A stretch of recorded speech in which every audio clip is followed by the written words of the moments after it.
Იმის გამო რომ არ მივედი იმ რაღაც ვითომ კომისია რო აქვს ეგრეთ წოდებულ ვითომ პარლამენტში მაგ დაძახილზე ვარ მივედი მაგის გამო ხო წამიტანეს ახლა ბრალი აპირებთ თუ არა გირაო გადაიხადოთ წინა პრაქტიკებზე, როდესაც ოპონენტების წინა აღდგ დაიწყეს სისხლის სამართლებრივი დევნა, გირაოს საფუძველზე ათავისუფლებენ და უშვებენ ისინი სასამართლოს მღვდელმათა დარბაზს. არანაირი გირაოს გადახდას არ ვაპირებდა ამაზე რამდენიმე კვირით ადრე ვთქვი საჯაროდ არც ერთი ლარის გადახდელი მე არა ვარ. ასეთ გაქცევას არ ვაპირებ, სასამართლო არის ამ ქვეყანაში ერთადერთი ინსტანცია, სადაც ჩემილები დავდივარ. არა იმის გამო რომ იმედი მაქვს რომ იქ სამართალს იპოვებენ, უბრალოდ სასამართლო არის ადგილი, სადაც ნორმალურ ქვეყნებში სამართალი მოეპოვება და ჩვენნაირი ტიპის ქვეყნებში სადაც ესეთი რეჟიმები არიან, სასამართლო არის სადაც ყველაზე მეტად ყარს და ჩემინები დავდივარ ხოლმე რომ ეს სიმყრალე შევიგზნო ხოლმე მათ შორის ძალიან ბევრი ადამიანის პროცესებზე დავდივარ და ამის გამო ეხლა ცხადია ჩემი სასამართლოდან მივალ. როცა დამიძახებდა სავარაუდოდ დღეს იქნება.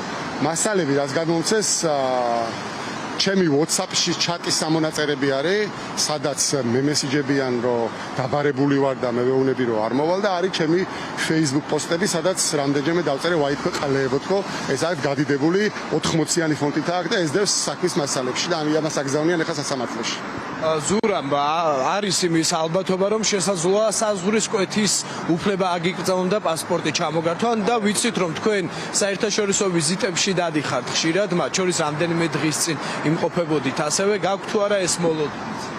არის მაგის შანსი იმის გამო რომ ბოლო ჩემი 4 ვიზიტი რეალურად მართლა დაემთხვა 4-ვეჯერ, რამდენჯერ მე წავედი და არა მარტო მე სხვებიც იყვნენ ჩემთან ერთად 4-ვეჯერ ზუსტად იმ დღეებში სანქციები დაედოთ ამათ ნაწილს.